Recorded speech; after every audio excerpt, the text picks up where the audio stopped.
He thought his life was over when he scratched the CEO's $40,000 shoe. He had no idea that moment would become the best thing that ever happened to him. Johnson David woke up that morning with a strange heaviness in his chest. He didn't know why. Maybe it was the weather, maybe the fact that he'd barely slept 3 hours, or maybe it was the pressure of the day ahead. Today wasn't just any workday. The CEO of Alexander Tech Innovations, a billionaire company, was visiting Johnson's workplace for a major partnership meeting. And Marcus? He wasn't an executive, he wasn't even mid-level, he worked front desk operations, preparing rooms, greeting guests, making sure everything was spotless. He took pride in it. He always had, but that pride came from necessity, not passion. At 30, Johnson had dreams, big ones, of running his own creative agency, but life had forced him to put dreams aside. Rent, bills, and responsibilities had built walls he couldn't climb over. Not yet. He grabbed his faded jacket, checked himself once more in the mirror, and whispered a prayer before stepping out. God, please just let today go smoothly. But fate had other plans. The office buzzed with nervous energy. People straightened ties, adjusted blouses, rehearsed elevator pitches no one had asked for. When someone like Alexander Mason, known for excellence, discipline, and an uncompromising demeanor, visited, the whole building felt it. Johnson was instructed to greet him outside. He rehearsed the welcome line 100 times in his head. At exactly 10 a.m., a sleek black Bentley rolled in. The driver opened the back door, and out stepped Alexander Mason himself, tall, clean-shaven, carrying an aura of power. But what caught Johnson's eye first wasn't the man, it was the shoes. Glossy Italian leather, custom-made, hand-stitched, they looked like something from a museum, not real life. Later he would learn they cost $40,000 more than Marcus earned in an entire year. Johnson stepped forward. "Welcome to Central Innovations, Mr. Alexander. We're honored to," and that's when it happened. A cyclist sped past, brushing Johnson's shoulder. He stumbled forward and his key ring swung out and scratched the CEO's right shoe, slicing a long, ugly cut into the leather. The sound wasn't loud, but in Johnson's head, it cracked like thunder. Alexander froze, looked down, looked up, looked at Johnson. Time stopped. Sir, I'm so sorry." Johnson stammered, hands shaking violently. "It was an accident, I didn't see it. I can fix it, please, sir." Alexander exhaled sharply through his nose. Not angry, not shouting, just controlled irritation. "This shoe," he said quietly, "is worth $40,000, I know. I'll pay." Johnson blurted out foolishly. Alexander's eyebrow rose slightly. "You will pay?" Johnson swallowed. He had barely $300 in his account. He couldn't even afford a decent used car. He felt stupid for even offering. Alexander said nothing else. He simply walked past Johnson and toward the building. But the silence was worse than yelling. It meant judgment. It meant disappointment. It meant Johnson's worst fear, being seen as careless, incompetent, less than. The whispers around him didn't help. "Did you see what he did? He scratched a CEO's shoe, unbelievable. Some people just can't handle responsibility." Johnson felt every word like a knife. Johnson spent the rest of the morning trembling. He messed up simple tasks. He dropped a stack of papers. He spilled water. He got names wrong. His mind replayed the look on Alexander's face over and over. Not anger, just judgment, a look Johnson had seen too many times growing up. When he was 14 and a security guard followed him around at a mall. When he was 16 and a teacher assumed he plagiarized an essay because it was too well written for someone like you. When he was 23 and a job interviewer asked if he was comfortable using professional language in the office. The world always seemed ready to believe the worst of him. One slip and he fit the stereotype they'd already crafted in their minds. And now he had slipped in front of the one person who could end his career with a finger snap. At noon, his manager approached. "Johnson, the CEO wants to see you." Alone. He felt the room tilt.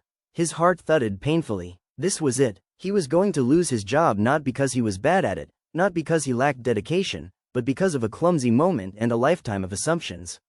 Johnson walked into the private conference room expecting anger, humiliation, maybe even security waiting to escort him out.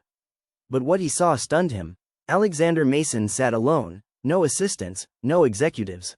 Just him. "Sit," he said softly. Johnson obeyed, barely breathing. Alexander studied him, his expression unreadable. Finally, he asked, "Johnson, why were you so afraid?" Johnson blinked. Sir? You looked terrified when you scratched my shoe," Alexander said. more terrified than the situation warranted. Why? Johnson's throat tightened. His palms grew moist. Because, he whispered, people like me don't get second chances. The CEO's eyes flickered. Johnson continued before fear could stop him. I know I'm not supposed to say that. But it's true. I've been judged my whole life for how I look, for what I wear, for where I come from. One mistake and people assume the worst. I didn't want you to look at me that way. But I saw it. I saw that look. For the first time all day, Alexander leaned back, surprised. Quiet, listening. Johnson, he said slowly, you think I judged you because you scratched my shoe? Johnson lowered his gaze. I think people see a black man make a mistake, and they think it's because he's irresponsible, or careless, or uneducated. I've worked so hard to not confirm the stereotypes people already believe about me. Something Johnson never expected.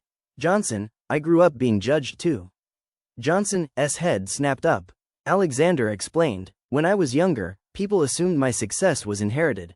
They didn't know I grew up in a broken home. They didn't know I slept in my car for 8 months while building my first company. They didn't know what I sacrificed. He paused. Everyone gets judged, but black men are judged first. Johnson's breath hitched. Alexander continued, his voice softer. I didn't call you here to fire you, Johnson. I called you here because I saw fear in your eyes that I recognized from my own past. Johnson's eyes filled with tears he fought to hide. Alexander cleared his throat. As for the shoe, it's just a shoe. It can be replaced. People can't. Johnson's lips trembled. Sir, thank you. I thought. Alexander raised a hand gently. Marcus, I'm giving you a chance most CEOs wouldn't give. Not because of pity, not because of guilt, but because you remind me of myself. A man who's been fighting twice as hard to be seen as equal. Johnson swallowed hard. Starting next week, Alexander said, I want you assisting on internal communications projects for my department. It's a significant step up from your current role. Johnson stared, stunned. But, why me? Because you care, Alexander said simply. A person who panics at the thought of disappointing someone is someone who will go far. Someone with integrity. Someone worth investing in. Tears finally spilled down Johnson's cheeks. This wasn't just kindness. This was restoration. Over the next few months, Johnson joined select meetings with executives, handled sensitive files, and contributed ideas that impressed even the most seasoned managers. Some coworkers whispered things like, how did he get that position? Must be a diversity thing. Probably sympathy promotion. But Johnson ignored them. He had bigger goals now. And Alexander proved to be more than a boss, he became a mentor. He showed Johnson how to build a personal brand, how to network, how to think strategically instead of reactively. He introduced him to people Johnson never imagined he'd meet. One evening, after a long meeting, Alexander said, you know, I haven't worn those $40,000 shoes again. Johnson looked up nervously. I am really sorry, sir. Alexander chuckled. I didn't wear them because they remind me of the day I met someone who deserved a chance. Johnson smiled shyly. And now, Alexander continued, we'll look back on that moment as the beginning of your story, not the end. A year later, Johnson stood on a stage at a company event as the new assistant communications director, a position few would ever guess he could reach. Alexander introduced him personally. Johnson is proof that potential can be hidden behind humility, the CEO said. And that sometimes, life's greatest opportunities come disguised as accidents. Johnson received a standing ovation even from those who once doubted him. After the ceremony, Johnson approached Alexander. Thank you, he said quietly, for not seeing me as a stereotype. For not judging me by a mistake. Alexander placed a hand on his shoulder. Johnson, he said, the world may judge you. But I won't. You earned your place not because of anything I did, but because of who you are. Johnson's eyes glistened. I'll never forget what you did for me, he whispered. Alexander smiled. Just promise me one thing, he said. When you reach the top, give someone else a chance. Someone who feels unseen, unheard, and underestimated. Johnson nodded firmly. I will, sir. Years later, Johnson would rise even further, eventually starting the creative agency he had once only dreamed about. Whenever asked about his success, he always told the same story. It started the day I accidentally ruined a CEO's expensive shoe, and he chose to see my heart instead of my mistake. Because in the end, it wasn't about the shoe. It wasn't about the accident. It was about recognition, humanity, mercy, love, and opportunity. It was about breaking the chains of judgment that had followed Johnson his entire life.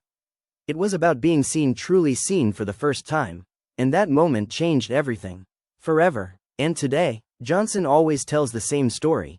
My life changed the day I ruined a CEO's shoe because he chose to see my heart instead of my mistake. This is a story about judgment, compassion, love, and second chances. If you enjoyed this emotional journey, don't forget to like, comment, and subscribe for more powerful stories like this one.